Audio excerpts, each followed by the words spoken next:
Good morning, Earthlings. How you doing today? Welcome to the show. Josh Poet with you here again for another day. We've got a lot of information today, some interesting stories you might want to know about. Then we'll have a little bit of a discussion about some things that are of interest. Right now, we're going to get on to the date for today. It's a red color day. Red initiation. It's a galactic tone. Galactic tone is tone number 8, called the galactic tone of integrity. If you have one of these dream spell widgets, which you can download for free at our website, firstcontactradio.com, on the right hand side, just scroll down, you'll see free dream spell widget. It shows you in here, like on the second to the bottom line of this little paragraph, galactic tone of integrity. So it tells you right in here. Tells you I am guided by the power of space. So it tells you in the very last line that what the guide is, the Skywalker, and it's all about space. And then the third line here, I seal the process of universal water. Well, that deals with the idea of the symbol, the Dakin, which is the moon. So it's about universal water. So you put it all together with all the words and the phrases. Our little paragraph for today is, I harmonize in order to purify, modeling flow. I seal the process of universal water with the galactic tone of integrity. I am guided by the power of space. And on the Gregorian calendar, it is Wednesday, August 6, 2011. So Dirk is still out and about. He's going to be back next week with all kind of great news and information. In the meantime, we've been playing the Philadelphia story. We did parts 1 and 2. Today we're getting to part 3, 4, and 5 the next 2 days. So enjoy. I'll be back in a few. Ever since, there's been controversy about the nature of Jessup's death. Some believe that he was murdered for what he knew about the Philadelphia experiment. Others say he took his own life because of a recent divorce and the hostile reception his books received. Even to his own daughter, it's still a mystery. She believes that he had much to live for, but admits in a candid moment that the opposite may also have been true. His wife, Marjorie, called to tell me that he had died, and my reaction at the time was to say, how did he do it? So I must have been thinking of him as depressed at that time. It's funny, until you asked that, I hadn't thought of that for a long time. But she said he was dead, and I said, how did he do it? So. Whatever the case may be, Morris Jessup's death does add mystery as well as credibility to the Philadelphia experiment. It's a very sad story, but that act on his part helped to propel and authenticate rumors that there was something to this.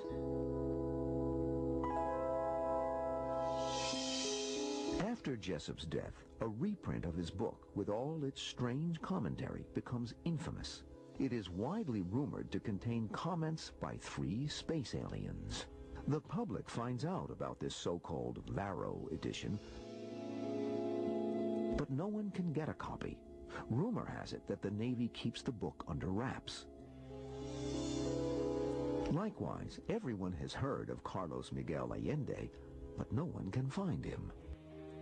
People everywhere were looking for Carlos Miguel Allende, but he kept moving. Towns would change, postmarks would change, return addresses would change. He always kept on the move. I thought there was a general consensus that he'd never be found, that he was too much of a mystery man, possibly in fear of his life because of what he had seen.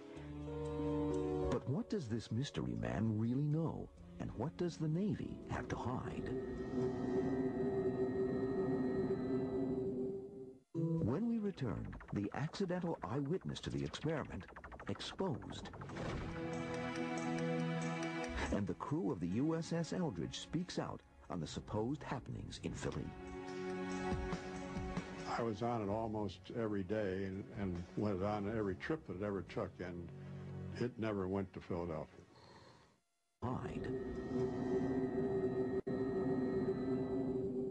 When we return, the accidental eyewitness to the experiment exposed. And the crew of the USS Eldridge speaks out on the supposed happenings in Philly. I was on it almost every day and went on every trip that it ever took, and it never went to Philadelphia. The Navy admits that the term rainbow was used during the Second World War, but it was a code name for the three Axis powers, Italy, Germany, and Japan. History's Mysteries will continue here on the History Channel. Extraterrestrials have taken up permanent residence in America, in pop culture, if not yet in person.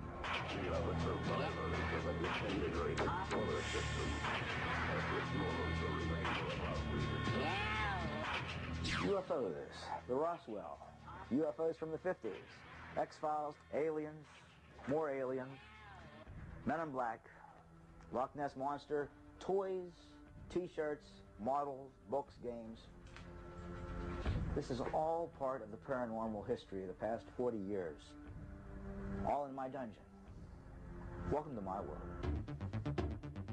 Like many other young UFO researchers in the 1960s, Robert Gorman is fascinated by the mystery man of the Philadelphia experiment, Carlos Miguel Allende.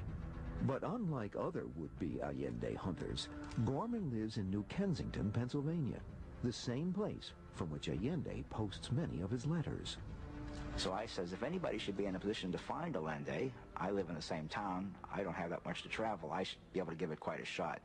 And in the late 60s, I was giving it quite a shot.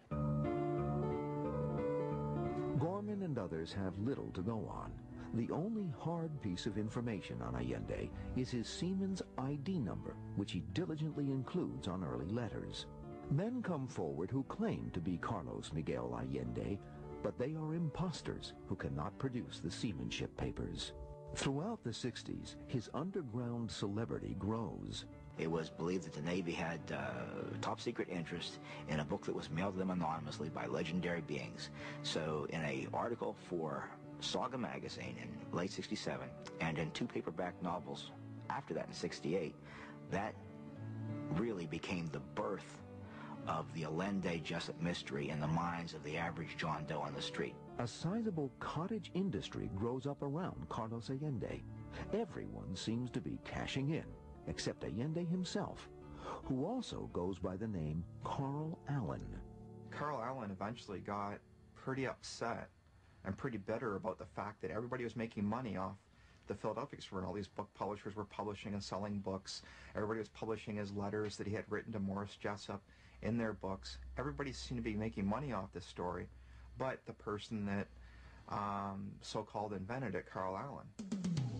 So it was in 1969, in the summer of 69, that Carl M. Allen, a copy of the Varro edition in his hand, walked into the headquarters of the Aerial Phenomena Research Organization and confessed the entire thing was a hoax. As he said it, the wildest pack of lies I'd ever wrote. His confession is the second major blow to the UFO movement within a year. Earlier in 1969, the Air Force officially closes the books on its investigations into the paranormal.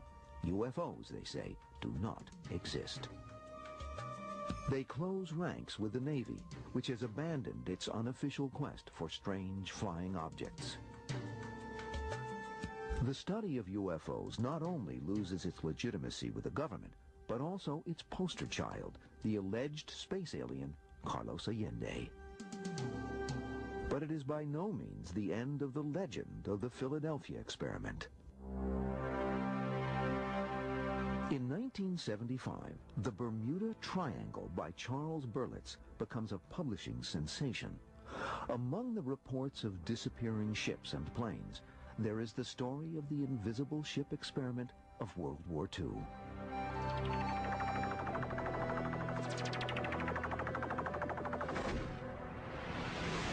Four years later, Berlitz follows up the success of Triangle with Philadelphia experiment Project Invisibility.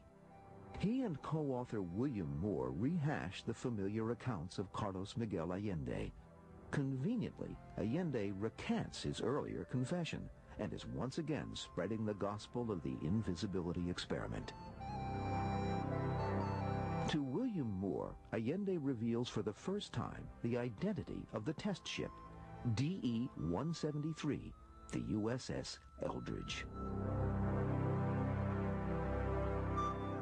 The authors talk to members of the Eldridge's crew, but the interviews do nothing to corroborate the Philadelphia experiment.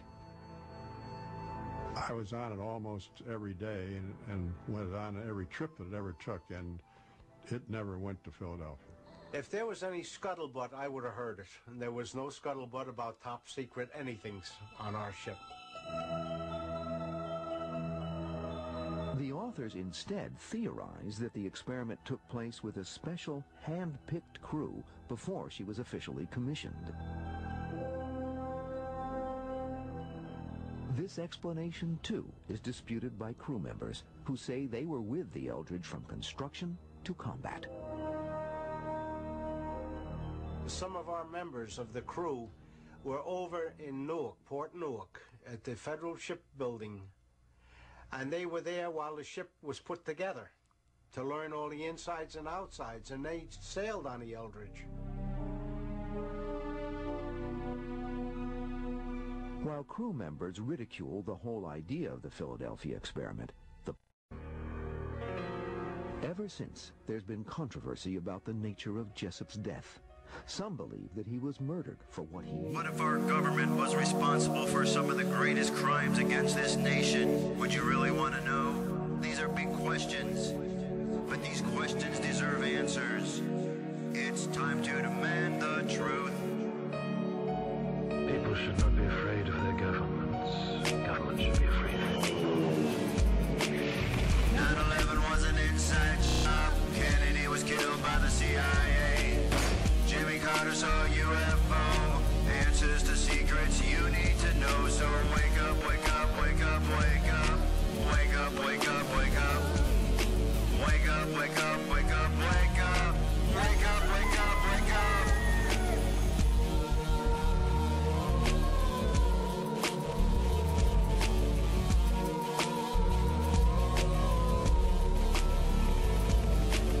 The evidence is overwhelming. Step past your fear, take a look.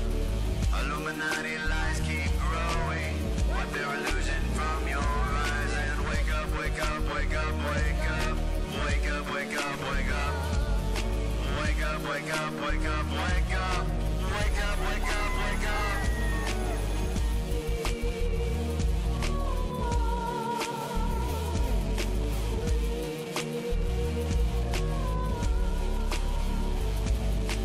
What would our founding fathers say if they were alive today? Must be turning in their graves. Redcoats are coming, Big Brother's watching. Wake up, wake up, wake up, wake up.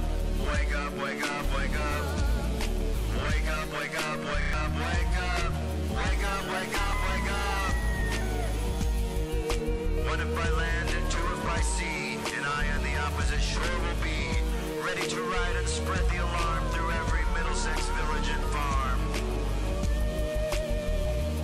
Whenever any form of government becomes destructive of these ends, it is the right of the people to alter or abolish it. When a long train of abuses and usurpations, pursuing invariably the same object, evinces a design to reduce them under absolute despotism, it is their right, it is their duty to throw off such government and to provide new guards for their future security.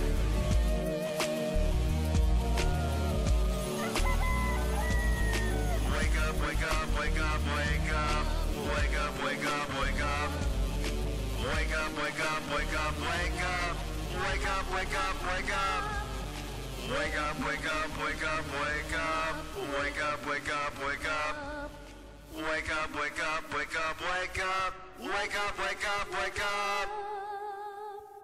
Patriots arise. It's time to demand the truth.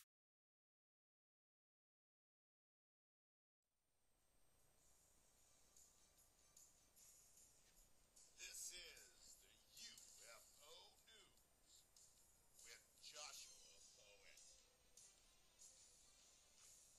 All right, Dirk, thank you very much. This is Josh. This is the UFO news for today. Alright, let's get to it here. First sighting comes to us over at from the Cosmic Star Travelers. This sighting up here at YouTube.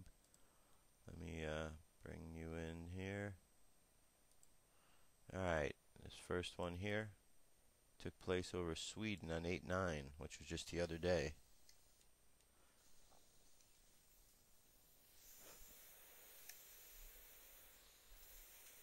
That is not a star. Or maybe it's Venus, very close by. Venus has landed.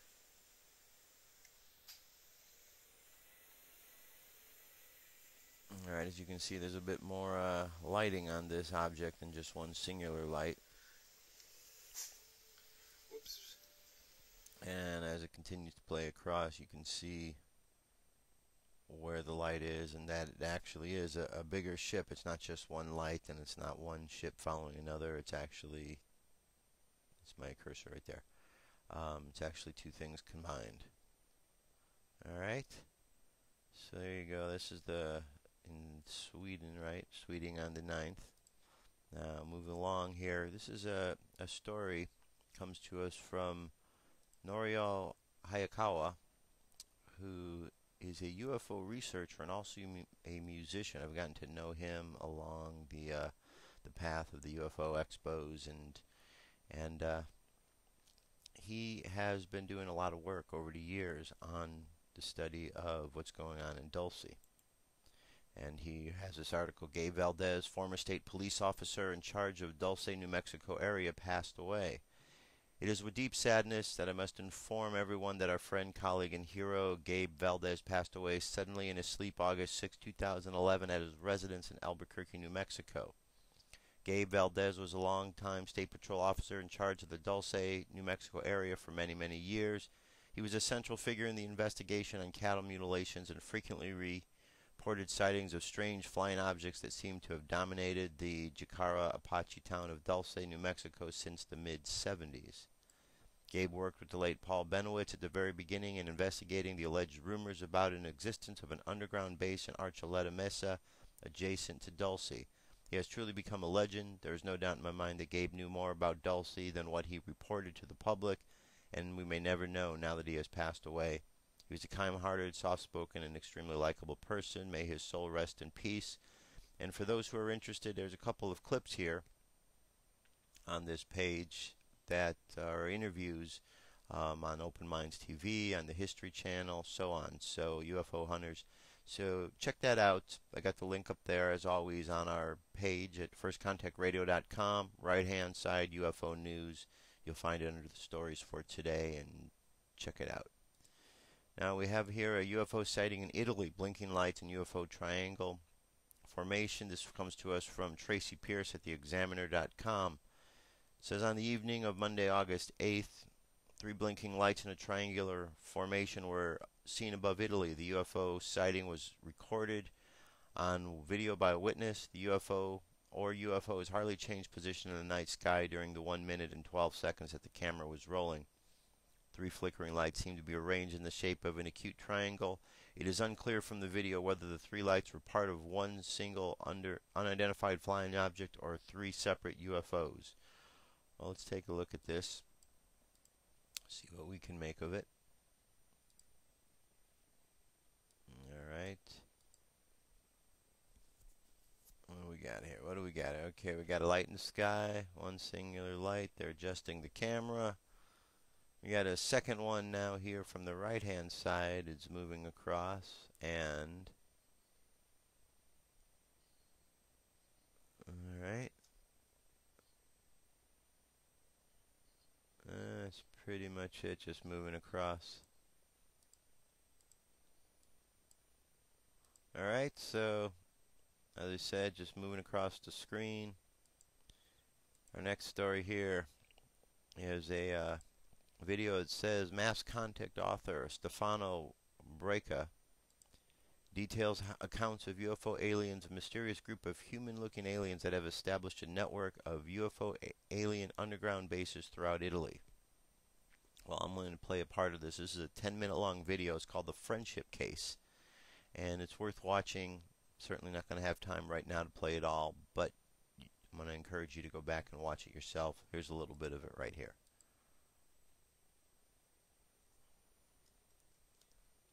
Talked about it. People wanted to know, but nobody could penetrate the mystery. What was going on? Strange flying machines were plowing the skies of Italy. It was the 50s. Some people took incredible photos. Others were frightened and shouted, "They're here, they're among us," while still others believed the aliens had come to help. But who were they? Where were they from? Above all, what did they want? Many knew, but kept quiet. A mystery that has remained as such for decades. A secret, now revealed. Friendship. The incredible story of mass contact between humans and extraterrestrials.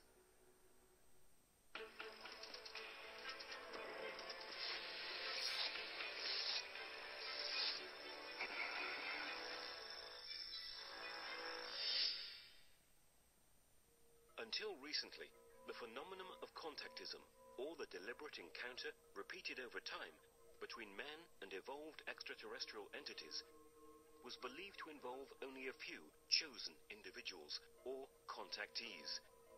Many of them went down in history. George Adamski, Howard Menger, Eugenio Siragusa, just to name a few. All of them faithfully abided by this cliché. But in 2007, something happened that would change the cards on the table. Stefano Breccia, an engineer from Marche, living in Abruzzo, published some startling papers that seemed to reveal the story of repeated direct encounters between more than 100 people and extraterrestrial beings living in numerous secret bases on our planet. The main figure of the event told by Breccia is the writer Bruno Sammachicha. The case is said to have taken place mainly in and around Pescara. It would all begin in 1956 and would last for many years. The film clips and photographs that have emerged so far are of considerable interest, but even more extraordinary are the testimonies of the individuals involved. Everyone called this story Friendship, and that is the name that has come down to us today. Thanks to Stefano Breccia's courage, one of the most awe-inspiring sagas in ufology has come to light. It wasn't an easy decision to decide to make it known. It all started from an idea by Bruno Sammachicha. He'd been thinking about writing down his experiences and then asked me to be the one to do it, and so I was at his house for a month to record his stories. Then I put everything together. Besides... Alright, so we're going to leave that one right there. There's a bunch more to go. I played 3 minutes of it. Got 7 more. FirstContactRadio.com, right-hand side, UFO news for today. Alright, our next story is pilot reports triangular shadow of cloaked UFO. It says pilots are often the most credible witnesses for UFO-related events. This puzzling new report comes from a pilot who states he came close to a triangular shadow of an invisible cloaked UFO. It is reported that the invisible triangles are often spotted with just the lights at every orb. Alright. Oh, at every tip up to 3 triangular orbs. Alright, it makes a difference if you read the rest of the article, right? Alright, here we go. Let's hear a little bit what he has to say. To Carnarvon, which entails us going along the edge of the north edge of the Liverpool zone, which takes us a track along just south of Wigan and past a place called Rainford, which is near St Helens. We were cruising at about 1,500 feet, 90 knots approximately, when Martin, who was in the co-pilot seat on the right-hand side, suddenly drew my attention to a very large triangular-shaped shadow that was overtaking our starboard wing, which I saw immediately, and it just appeared to be a very sharply defined triangular-shaped shadow, measuring approximately 150 to 200 foot across the wingspan. It was travelling almost exactly the same direction as us, which is due west, and overtaking us. I would say it was probably doing twice the speed that we were doing. Immediately we were a little bit concerned because the nature of the shadow was so sharp and well defined. You would expect it to be very close to where our aircraft was, so I was quite concerned about the possibility of a collision. Yeah. So we had a look around everywhere to see what it was that was creating the shadow. There was absolutely nothing in the sky at all, and it was clear blue sky. It was a much clearer day than it is today. So we were really taken aback by it, and we were just at a loss as to what it was that was causing it. So we didn't really know what to do, so we just carried on. All right, so there you go. UFO pilot, or pilot sees UFO in triangular formation, cloaked. And here we go, one last one here for today. It says meditation. This is from the examiner.com. John Kelly, Vancouver UFO Examiner. Meditation key to understanding UFOs, says local meetup director. UFO phenomena may provide insight into the higher dimensional realities, such as those invoked by Buddhist philosophy, describing various dimensional lokas and their occupants, the devas, in his book, Freeing the Buddha. Vancouver UFO Meetup Group founding director and UFO BC Research Associate Brian Roon argues that some UFOs are devas from the God realm who have power to manifest themselves as unidentified flying objects when and where they choose. The book describes how it behoves us to develop a conscious relationship with the devas before we spend billions of dollars traveling to other planets. Everything is here within the reach of our own consciousness. If we practice meditation, Mr. Rue explored the theory along with a wide variety of UFO-related topics during an interview on the Secret Message Report podcast edition released Tuesday, August 9th, 2011. And you can click here. Got a link, the video. You can listen to the whole thing here. All right. So we're not going to do this right now, but that is our UFO news report for today. A lot of good stories. FirstContactRadio.com, right-hand side, UFO news, and you can catch them all, see what they're about. I'm going to jump away for a minute. I'll be back. Headline edition, July 8th, 1947.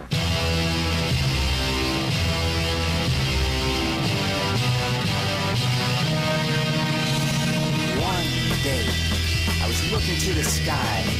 I saw up above the clouds, it was a silver shiny disc floating high above the ground. Then I saw them waving to me. It was E.T. and his family. Something happened up the street from the ground. The sky at the shop where you were rode down.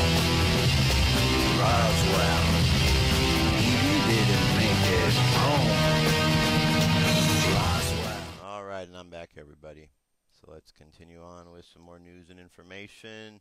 For those over at Blog Talk, about to sign off with you for today. I'll be back tomorrow. However, you can catch the rest of the show at our channel, firstcontactradio.com, or you can go to YouTube and check the video out. It'll be up in about an hour or so once the show is over.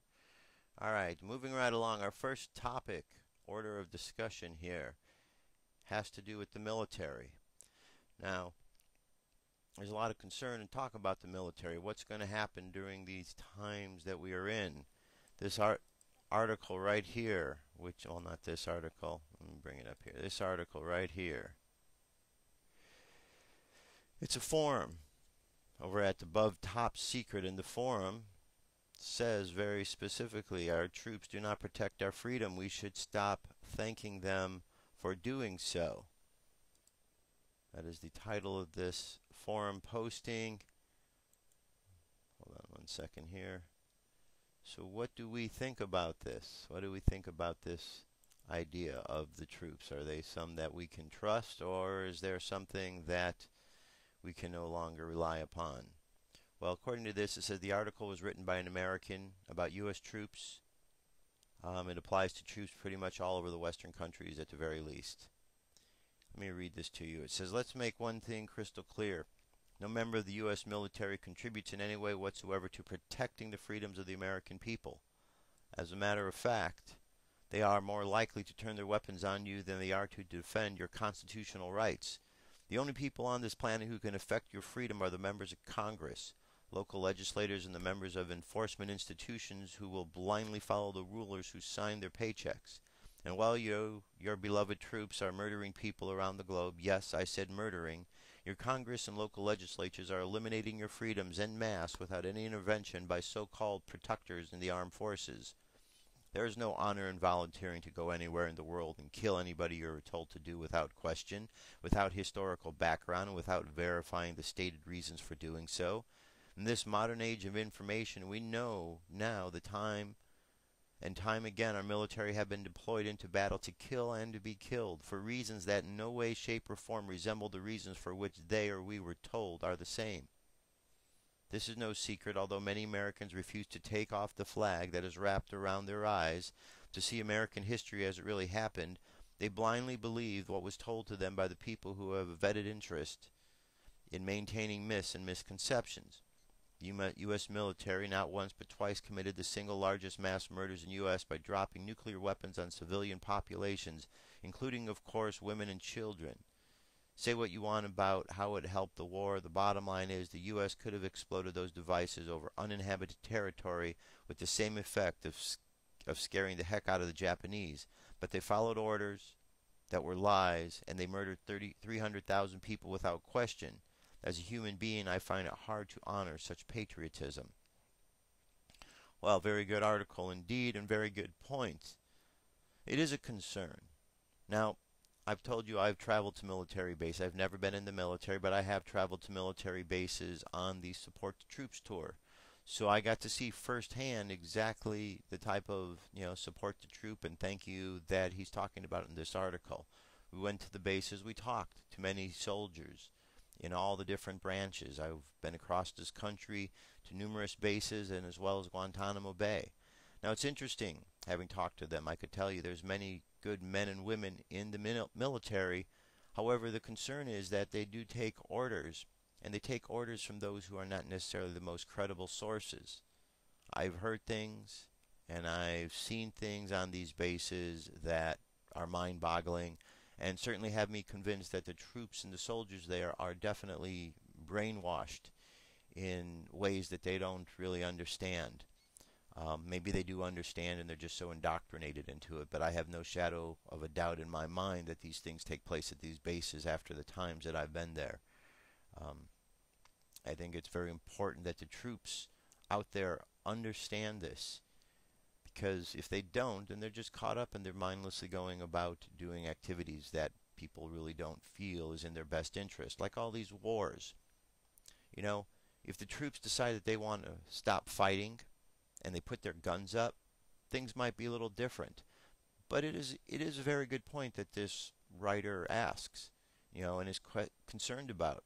Are our military just following blindly the orders of the warmongers who want to go fighting these wars? Do they really believe in the war? Are all of these troops that are out there with these guns fighting out there, do they really believe? Or are they just following orders because they want a paycheck? That's the important thing to check out and understand. Because if all they're doing is following orders and they're going out and they are killing innocent people under the guise of some sort of freedom, that's not right. These men are being lied to, the women are being lied to, and the country is being deceived. Now we have a situation which brings these troops back home, into our streets. Are these men and women, are they going to stand for the American people? Are they going to back the American people? Or are they going to turn the guns on the American people when their slave masters there in the military tell them to? That is the concerning question. Hopefully that's not going to be an issue, because the soldiers will understand not to turn the guns on their own American people. You see, organizations like Oath Keepers are very important. They go around, they remind the troops that they swore to protect to defend and protect the Constitution from all forms of enemy, both foreign and domestic. Foreign and domestic. Now, the domestic can be the very leaders that are giving them the orders. And if they're taking these orders from individuals who are not on the up and up and who are lying to them, well, they have the right to turn these down. Unfortunately, the police chief now of Quartzsite, Arizona, a town which was reported 2 weeks ago to have been under martial law, feels that an organization like Oath Keeper is a terrorist organization. Couldn't be farther from the truth, and the idiot out there in Quartzsite is just a police monger, a warmonger that wants to fight. He wants to kill, and he wants you to believe that those are the right things to do, and to go out and to tell others that it's wrong. Well, in his eyes, that's what makes you a terrorist. No, that's not right, Mr. Gilbert. You've got everything backwards. This is the United States of America. Troops out there, you need to remember, this is the United States of America. We are a proud country. We're standing on the backs of and shoulders of founding fathers who formed this country with good ideals. Step back and look at the Constitution that they wrote. Don't go take unconstitutional orders. American people are very concerned about the way you're going to behave. And if you have any sort of intelligence to you, and I know you do because I talked to many of you when I was out and about on the trips, I know that you care about what the American people think. So I'm asking you to please take a look inside yourself and see what you are all about, and see if you can understand the concerns that Americans have. Because they are concerns. And if you get angry that people are concerned about that, that doesn't do any good. You need to address the concerns, understand that these are real concerns people have, and then find a way to put people at ease by letting them know you're not going to take unconstitutional orders and turn guns against them.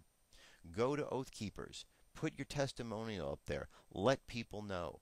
Put their minds at ease. Because otherwise, the concern is that you're just going to be another brainwashed soldier in a war that's going to be turned against the American people. And nobody wants that. You don't want it, certainly. I don't want it. And other Americans don't want it. So that is a great concern, a great article from this reader. And I hope it brings up a lot of discussion around a lot of different water coolers, concerned about what's going on. And if you're a family member with someone who's in the military, talk to them about this. See where they're at. We need to know, because there's a lot of disjointedness in this government, in what's going on here. We need to not be disjointed. We need to come together and understand how we can all work together. Remember, the military is made up of men, women, children who are brothers and sisters and sons and daughters of American citizens. I'm sure that they will understand once they truly understand the concern the American population has. And they have to right now. I would certainly assume, and I know, assume, you don't want to assume something because, we know the old statement about that, right? But I want to think good thoughts. I've met many good soldiers. I want to believe good things about them, and I know many other Americans do. So let's keep believing good, and we'll just see how it all unfolds. How's that? Now, we all know about the riots that are going on over there overseas in London. And here's an article up at InfoWars. It says youth offered money to start riots. As massive unrest plaguing the United Kingdom spread from London to other cities last night, claims emerged that individuals calling themselves journalists were offering to pay youth to start riots, suggesting an effort to provocateur some of the violence. According to tweets sent by people who were in the city of Leicester last night trying to secure their communities, kids are being told to cause mayhem in return for cash. Leicester was hit by violence last night. Later that night, as youth attacked buildings in the Career Center, there were swarms of hooded Asians, black and white youths in their 20s, and some as young as 12 being hooded out of Leicester City around midnight. Now, this isn't the first time we've heard stories like this. You see, the mainstream media, who is made up of these journalists, well, they want to have good stories for you, sensationalist stories, and it always looks better when there's a riot. And you can blame the riot on others, not the police or the military. So what they do is they go and they use money and they pay it to individuals willing to go out and cause such sort of problems. These are false flag events. These are agent provocateurs who are continuing and pushing something. Now, who is guilty of the rioting? Is it the kid who took the money and went out? Or is it the person who paid them the money to go out?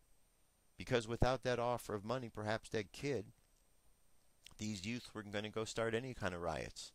So if that's the case, then the journalist, well, the journalist is the guilty one. The one who's working for the media that's trying to get you to believe that these things are taking place of their own accord, that's a lie. Because they're being sparked by the very media that is telling you that there's a problem and then blaming it, saying that the youth of the country are going crazy. Opportunists.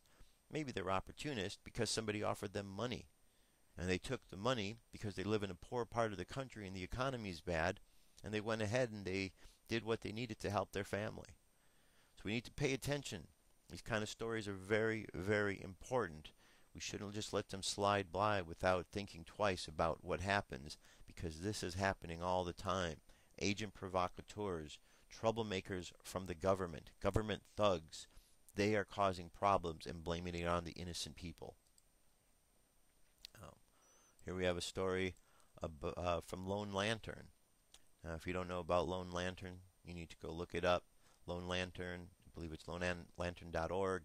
You can find out all about their patriotic movements that they're into. And the other day, they were out in Chicago.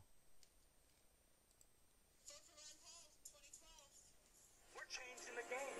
And now is the time to be raising your voices, to be spreading the message. They care about is increasing their own wealth, their own personal wealth. This travesty of the American economy. People making free and independent decisions just don't feel like the way we're doing things is working. We are changing the discussion in national politics. We now live in a world where we can advocate for exactly what we believe in, and it's high time we do that. The bankers and the Fed! The bankers and the Fed! The United States can pay any debt it has because it can always print money to do that. And the Fed and the wars. On Friday, we learned that the United States received a downgrade by one of the credit rating agencies.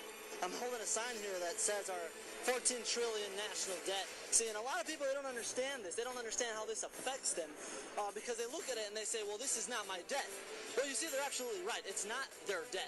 But unfortunately, we do have to pay this. We have to pay this. Our kids have to pay this. Their kids will have to pay this. Last night, S&P downgraded U.S. sovereign debt from a AAA to AA plus with a negative watch. Ron Paul is the only candidate who talks of anything to do with the Federal Reserve. We need to stop killing people with fake money. For the last decade, we've spent more money than we take in. We thought we abolished slavery in the 1800s. We didn't. We transferred it to a debt slavery system, and we are now indebted slaves. Gentlemen, I've had men watching you for a long time, and I'm convinced that you have used the funds of the bank to speculate in the breadstuffs of the country. When you won, you divided the profits amongst you, and when you lost, you charged it to the bank.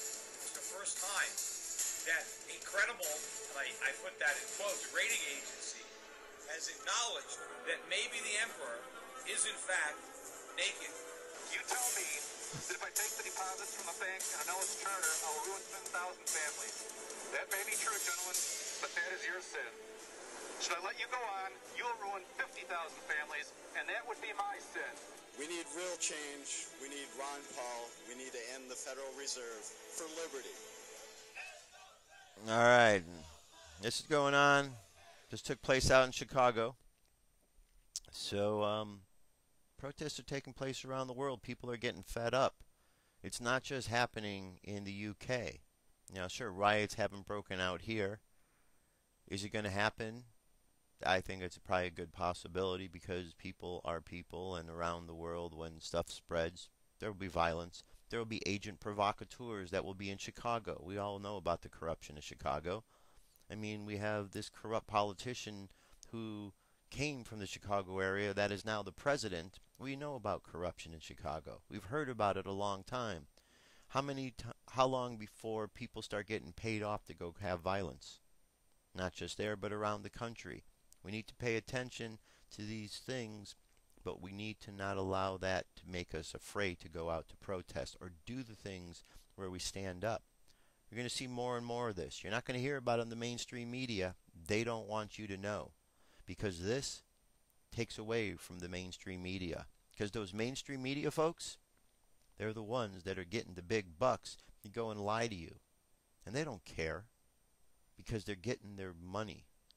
They're getting their money. So Bill O'Reilly doesn't care what he says to you. He lies, and then he goes home, and then he comes back the next day and he lies some more. Probably laughing all the way to the bank by the money he's getting, along with all of those other ones that are there. So if you choose to keep listening to their lies, great. But if you pay attention to what's going on, you can see there's angry people out in the world, and they are protesting, and they are going out and getting involved in situations to make a difference. You can too. Just don't sit back idly. Do something about it. Show you the story here. This is Ron Paul talking about Super Congress, and I want you to hear this. This is his message for this week. Hello, this is Ron Paul with your weekly update for August 8th. The Super Congress created by the recent debt ceiling increase deal is a typical example of something nefarious attached to a bigger bill that is rushed through Congress without giving members ample opportunity to consider its full ramifications. This commission may turn into an early Christmas present for the well-heeled lobbyists of K Street. This is because the commission presents a huge opportunity for lobbying firms to sneak their clients' pet project and issues into whatever legislation is created by the commission. The fact that automatic cuts to defense are named if the committee deadlock simply signals to the military-industrial complex to bring their A game to the lobbying effort. One red flag I am constantly aware of in my position as a congressman is that highly complex and convoluted legislation frequently has dangerous provisions hidden in the fine print. Elaborate legislative packages force lawmakers to take the bad with the good, and often if they refuse, they are accused of voting against the positive provision, never mind the blatant constitutional violations in the bill, the spending, the waste, and the unchecked expansion of government. I don't usually have to read too much of a bill like that before encountering something unconstitutional or simply unwise. Then I have to vote no. That doesn't seem to be the case with the majority of legislators, unfortunately. In order to ram through one special interest favorable treatment or give away a certain amount of horse trading is done. The end result is mammoth bills with myriads of unrelated provisions that favor those with the best lobbyists at the expense of everyone else. The creation of a 12-member committee to preside over a $1.5 trillion in spending decisions and the exclusion of the rest of the Congress also means lobbying firms can focus their efforts on an anointed few, which is certainly more manageable for them than having to deal with the entire Congress. Every cut considered will, of course, have a recipient on the other end whose livelihood is being threatened. The probable outcome is that any cuts realized will be more a function of lobbying prowess than the merits or demerits of the actual programs on the chopping block. Make no mistake, I am enthusiastically for cutting government spending. The goal should be to eventually reduce government down to the size and scope of its constitutional limitations. However, the process of getting there must also be constitutional. Concentrating such special authority to fast-track legislation affecting so many special interests to a small, select committee is nothing more than an unprecedented power grab. Only fears of an impending catastrophic event could have motivated members to allow this legislation to be rushed through Congress. The Founding Fathers had strong feelings about taxation without representation, and under no circumstances would they have felt excluding 98% of Congress from fiscal decisions was appropriate. I see nothing good coming out of this super Congress. I suspect it will be highly vulnerable to corruption and special interests. No benefit can come from such a careless disregard of the Founders' design. Thanks for calling this update.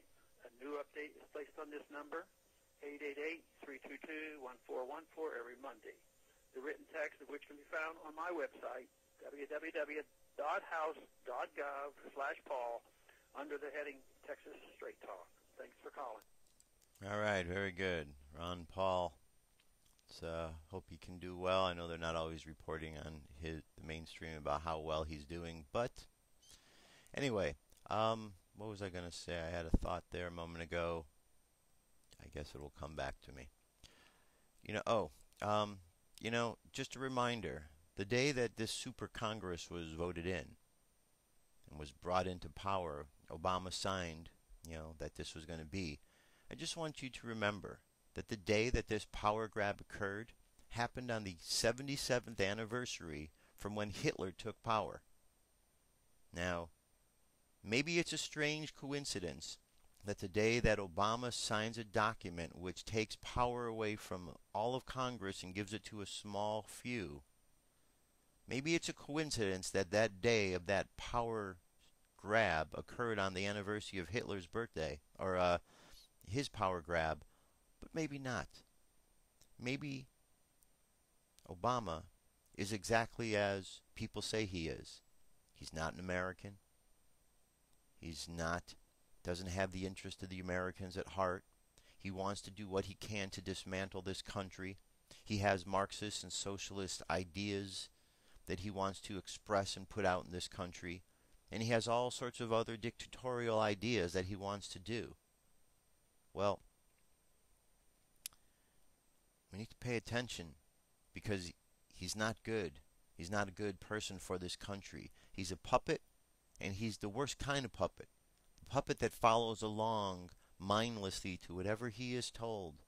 Maybe that's the best kind of puppet for them, but for the American people, we've seen through your nonsense, Obama. You're an idiot, you're a fool, you're a jackass, you're just a puppet. We don't give you any credence whatsoever. Unfortunately, for even though you have all the low integrity that you have, your finger is still on the pulse of all the things in this country that could hurt this country more. And therefore, sir, we would like to see you away from that position and in jail.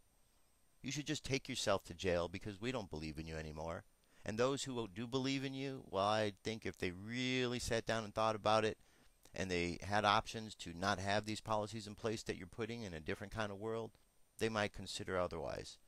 So folks, step up. The Obamas of the world, well, all that he's done to this country is make it an abomination. And not in a good way. An abomination with an A. Abomination. A bad thing. Not good for the country.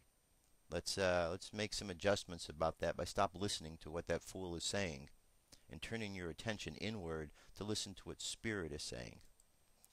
Now, I'm going to jump over here away from all of that political stuff. Take a look here at spaceweather.com. Yesterday there was a huge flare. Take a look at this right here. Let's see. All right, here we go. You'll see it momentarily here. Boom, okay. That's a solar flare that took place the other day. Now, it says here on August 9th at 8:05 UT Universal Time, Sunspot 1263 produced an X7 class solar flare. Only the third X flare of the new solar flare cycle and the most powerful so far.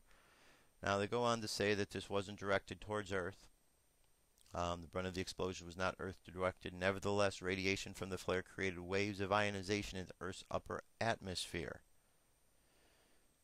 Alright, here's what I want to bring to your attention because they're not mentioning it this article. There was a solar flare of this nature that occurred just before the Japan earthquake. It wasn't directed towards the Earth. But yet, the Japan earthquake happened right after the solar flare did. That solar flare was an X1. X1. There's a scale between 1 and 9. 9 being the highest, 1 being the lowest. It was an X1 before the Japan earthquake. This solar flare is an X7. That is 7 times more powerful than the one that would previously occurred before the Japan earthquake. Again, they say this is not Earth-directed, but neither was that one, and look what happened. They say that the time that this could hit us would be on the 11th or 12th, which is the next 2 days. So wherever you are, just be on alert. Know that a huge solar flare went off of an X7 variety. Know that there's a possibility that within the next 48 hours we could experience some sort of earth-changing effect down here. And just be ready. If you're in an earthquake zone, just be ready in case an earthquake happens. So you're not caught off guard. Who knows what's going to happen? Maybe nothing will happen. But nothing didn't happen last time there was a big earthquake in Japan. Let's see what might come of this. And let's also pay attention. This could be another opportunity for HARP to flare up and, attack the American people again, or people of the world. Who knows? They like to do crazy things like this. All right. I'm going to turn our attention now to two more items here, closing off the show. The first is a trailer. This is called What on Earth? And I'm going to play this trailer. And it's a little prelude to a show. I told you we were going to do crop circles this week. So tomorrow will be crop circles. Going to focus on that for a bit during the second part of the show tomorrow. Here's a little precursor to that with this trailer about crop circles. Worldviews determine what we allow ourselves to perceive. Our existing worldview and the way we think right now is failing us. To stand up for entirely new and unfamiliar realities requires a lot of heroism. It was only, 1620 that they put Galileo on house arrest? Everyone found it astonishing that these complicated works of art, sometimes as big as 2 football fields, were turning up in crop fields overnight. In fact, eyewitnesses say the patterns take only seconds to go down. We've got this breathtaking beauty. This is phenomenon A. Phenomenon B is that the world can ignore it. Yes, there are man-made formations, but the totality of it is such that there has to be something bigger at work here. The first time I walked into a circle, it was like, oh my God, what has the power to do this? In terms of the real world as it is, this could not be made. When I sit and think about it, that whole concept, encoded geometrical designs in wheat fields, is just so far out there. Most successful areas of research in crop formations are undoubtedly geometry and mathematics, because it's about the unfolding of the mathematical or geometrical structure within creation. You cannot take crop circles in isolation. They're a tip of a multi-tipped iceberg, and they connect up with UFOs, they connect up with psychic phenomena. Governments, armies, church does not want this out in the world because it changes the world, it changes humanity. Is the crop circle phenomenon going to unite us as one humanity in relation to other intelligent life? Will we become better stewards of the planet and we live in peace? That is so gorgeous. You look at that and you think, what on earth made that?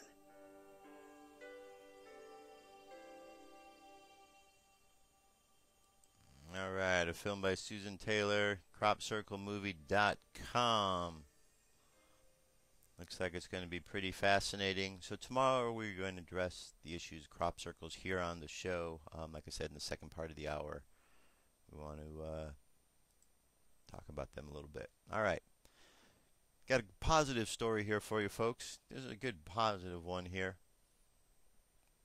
Let's see here.